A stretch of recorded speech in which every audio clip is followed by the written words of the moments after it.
In this video, we're going to be talking about the Callaway Apex CF16 irons and whether or not they're worth picking up.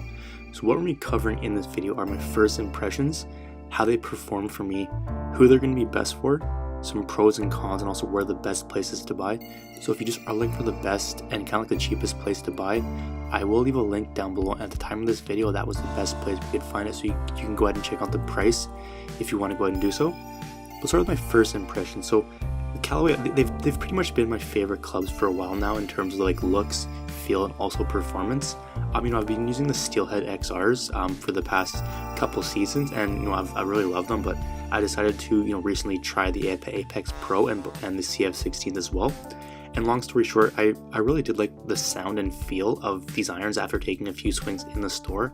I'll get into like how they actually perform in a second here, but first impressions were good. They felt really comfortable.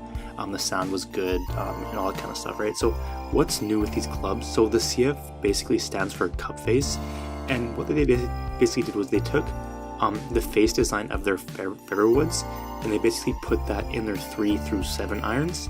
And pretty much in short, what it's going to allow it to do is it's going to basically enable the face to flex more at impact, and that's going to increase ball speed and also increase forgiveness as well, which is awesome.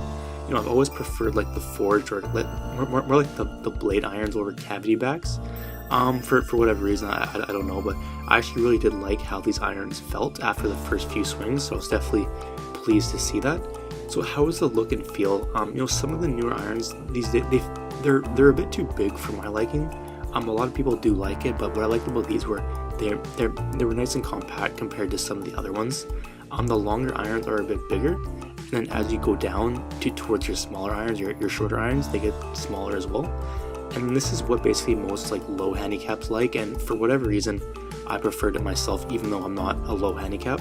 But some irons out there, they feel almost hollow at impact. I find a lot of the cavity backs, they feel almost hollow. They don't feel solid, that kind of thing, which obviously I don't like. But this entire set felt top notch for me, which is awesome. So how do they perform? So out of all the compact forged irons I've tested, the CF16s were near the top of the list in terms of forgiveness. That's just from my experience. But for me, the distance wasn't as far as some of the other clubs out there, which I was completely fine with because the consistency was a lot better, and that's what I'm generally looking for. And also there was workability, so you could if you are able to draw the ball, fade the ball, that kind of thing. Whereas if you have like these big irons, it makes it a little bit harder. I've personally found, but so those are kind of the two things. They were really forgiving from my experience, and they also didn't go as far, but it was still respectable. It wasn't bad or anything like that. Overall, what I look for in an iron is something that feels solid at impact, or is super consistent, and then also has respectable distance, and all three of those were checked for me. Let's just cover some pros. So the sound and feel at impact was really solid. It was one of the most consistent cavity back irons I've tested. The size was perfect for me, and they weren't too big or too small, and they had a good amount of workability with them, so being able to draw and fade the ball, that kind of thing.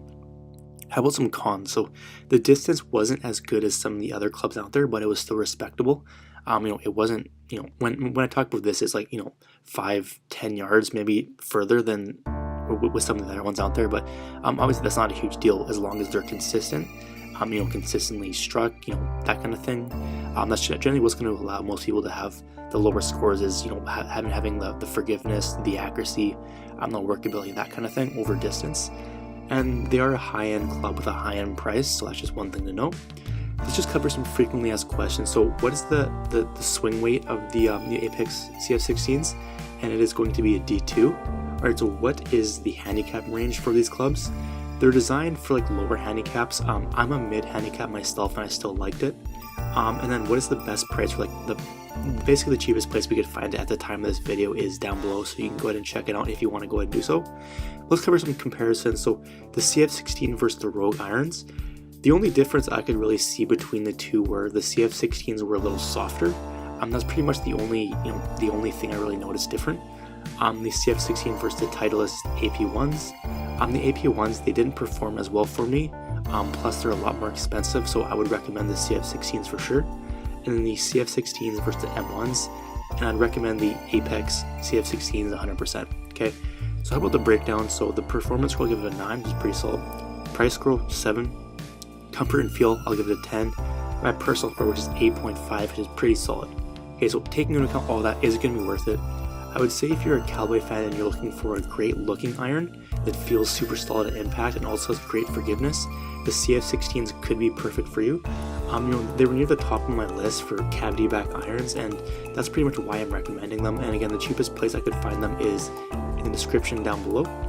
I'll just quickly mention our golf giveaway here. So if you want to enter into our monthly golf giveaway, simply follow the instructions.